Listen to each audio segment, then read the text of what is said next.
إلى حضرة سيدنا مصطفى محمد صلى الله عليه وسلم جميع مشايخنا وأساتذتنا كلهم أجمعين.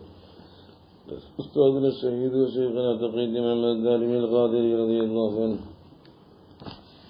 اللهم انفعنا بهم وبعلومهم وبأسرارهم. الفاتحة. أعوذ بالله من الشيطان الرجيم. بسم الله. Malik bin Dinar റളിയല്ലാഹു അൻഹുവിന്റെ മകൾ വനുഖില അന്നഹു റഹ്മഹുല്ലാഹ് കാന യുഹ്യി ലൈല കുല്ല, രാത്രി മുഴുക്കയും ജീവിപ്പിക്കും, ബിത്വാഅത്തി വൽ ഇബാദ, നൽകാര്യങ്ങൾ കൊണ്ടും ഇബാദത്ത് കൊണ്ടും.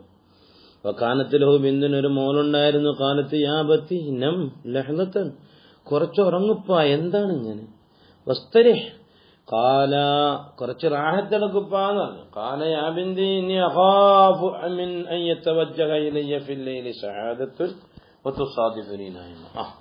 അള്ളാഹുവിന്റെ വിളിയാളം, അള്ളാഹുവിൻ്റെതായ വിജയത്തിന്റെ വെന്നിക്കൊടി പാറിപ്പിച്ചുകൊണ്ട് ഇങ്ങനെ അള്ളാഹുവിന്റെ മലായിക്കത്തുകളെ ഇങ്ങനെ വിടുമ്പോൾ, പൊന്നുമോളെ ഞാൻ ഉറങ്ങിയാൽ പിന്നെന്ത് ചെയ്യും? അവിടെ എന്നിങ്ങനെ പ്രതീക്ഷയിലാണ് മഹാനായ മാലിക് ബിൻ തങ്ങൾ. അപ്പൊ ആ പ്രതീക്ഷ ഇങ്ങനെ നടന്നുകൊണ്ടിരിക്കും. അപ്പൊ ആ പ്രതീക്ഷ ഇങ്ങനെ വരുമ്പോഴേ പിന്നെ അതിനകത്ത് എന്തുണ്ടാകും? അതിങ്ങനെ എപ്പോഴെങ്കിലും തട്ടിമുട്ടി പോയാലോ? അപ്പൊ എന്നും ഇങ്ങനെ അള്ളാഹുവിന്റെ സഅദത്ത് അങ്ങനെയാണല്ലോ. വലിയ വലിയ മഹാന്മാരങ്ങനാണ്. എന്ത് വലിയ വലിയ മഹാന്മാരെന്ന് പറഞ്ഞാൽ അവരങ്ങനാണ്, അവരുടെ ജീവിതം അങ്ങനെയാണ്, അവരുടെ ജീവിതമേ അങ്ങനെയാണ്. നമ്മളൊന്നും പറയേണ്ട കാര്യമില്ല. കാരണം അവരിങ്ങനെ തക്കം നോക്കി നിൽക്കും. എപ്പോഴാണ് മാൻ വരുന്നത്, എപ്പോഴാ, അന്നേരം വെടിവെക്കാന്നല്ലേ. അപ്പൊ പിന്നെ പോയി കിടന്ന് ഉറങ്ങിയാലോ?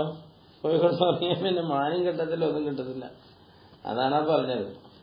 മാനിനെ പ്രതീക്ഷിച്ചിരിക്കുന്ന ഒരാളെ ഉറങ്ങിയാൽ പിന്നെ മാന് വന്നിട്ട് മാനിന്റെ പണിക്ക് പോകും, അത്രേ ഉള്ളൂ. അത് മാനും കിട്ടത്തില്ല, വേട്ടമൃഗവും കിട്ടത്തില്ല. ഉറങ്ങിക്കഴിഞ്ഞാൽ പിന്നെ വേട്ടമൃഗം കിട്ടും, അത് കിട്ടത്തില്ലല്ലോ. അതുകൊണ്ട് മോളെ, അല്ലാഹു തആലാന്റെ സഅദത്ത്, വിജയത്തിന്റെ കൊടി എപ്പോഴാ പാറി വരുമെന്ന് അറിയാൻ പറ്റില്ല. അപ്പൊ ഞാൻ കിടന്ന് ഉറങ്ങിയാലോ പൊന്നോളേന്ന്. പക്ഷേ നമ്മൾ എങ്ങനെയാണല്ലോ ഖീലലഹു കൈഫ അന്ത, എങ്ങനെയുണ്ട് അവസ്ഥ എന്ന് ചോദിച്ചാ. അപ്പൊ മൂപ്പര് പറഞ്ഞു, കൈഫ ഹാലു ശഖ്സിൻ യഅകുലു റിസ്ഖർ റഹ്മാൻ വയതീഉ ശൈത്താൻ. എന്താ പറയാനാ ഹബീബേ, ഒരാളുടെ അവസ്ഥ റഹ്മാനായ അള്ളാന്റെ ഭക്ഷണം ഇങ്ങനെ കഴിക്കുക തന്നെ, ശൈത്താൻ ഇങ്ങനെ വഴിപ്പെടുക തന്നെ. അയാളുടെ അവസ്ഥ എന്ത് പറയാന്? വഖാല ലൗ നാദാ മുനാദിൻ അലാ ബാബിൽ മസ്ജിദ്, പള്ളിയുടെ വാതിൽക്ക് വിളിച്ചാൽ, ഇങ്ങോട്ട് വരീന്നൊരാൾ വിളിച്ചാൽ, യഖൂലു, അവൻ പറയാ, ലാ യഖ്റുജു ശർറുൻ നാസ്, ഈ പള്ളിയിൽ നിന്നും ഏറ്റവും വൃത്തികെട്ടവൻ ഇറങ്ങിപ്പോ എന്ന് പറയുകയാണെങ്കിൽ ആദ്യം ഞാനായിരിക്കും ഇറങ്ങുന്നത്. ഞാൻ അത്ര മോശമാണ്. ലാ യഖ്റുജു അഹദുൻ മിനൽ മസ്ജിദി ഖബലി, എനിക്ക് മുമ്പ് ആരും പോകില്ല. അങ്ങനായിരുന്നു മഹാനായ വകാന ശറഫു മാലിക് റളിയല്ലാഹു അൻഹുവിന്റെ ശറഫ് മിൻ ഹാദാ. അല്ലാ വഇമ്മാ യദുല്ലു അലാ കമാലി തവാദുഇഹി വദില്ലതിഹി ഫീ നഫ്സിഹി അന്നഹു നാദത്തുഹു ഇംറഅത്തുൻ ബിസ്മിൻ ഖബീഹിൻ കരീഹിൻ. അല്ലാ മോശമായ ഒരു ചീത്ത ഒരു പെണ്ണുങ്ങൾ വിളിച്ചു. പെണ്ണുങ്ങൾ മഹാനവറുകളെ ഭയങ്കര അങ്ങനെ ഒരു നോൺ വെജിറ്റേറിയൻ വിളിച്ചു മാലിക്കങ്ങളെ. അപ്പൊ അജാവ് മാലിക്കങ്ങൾ പറയാണ്, ഞാനിങ്ങനെ 20 കൊല്ലോണ്ട് കാത്തിരിക്കുക. സമ്മാനി അഹദും ബിസ്മി, എന്റെ പേര് കൊണ്ട് ആരും വിളിച്ചിട്ടില്ല. അലാക്കിന്നി അന്തി അറഫ്തി ഇസ്മി അറഫ്തനി, നീ എന്റെ പേരും വിളിച്ച് മറ്റതും വിളിച്ച്. നല്ല സന്തോഷമായി.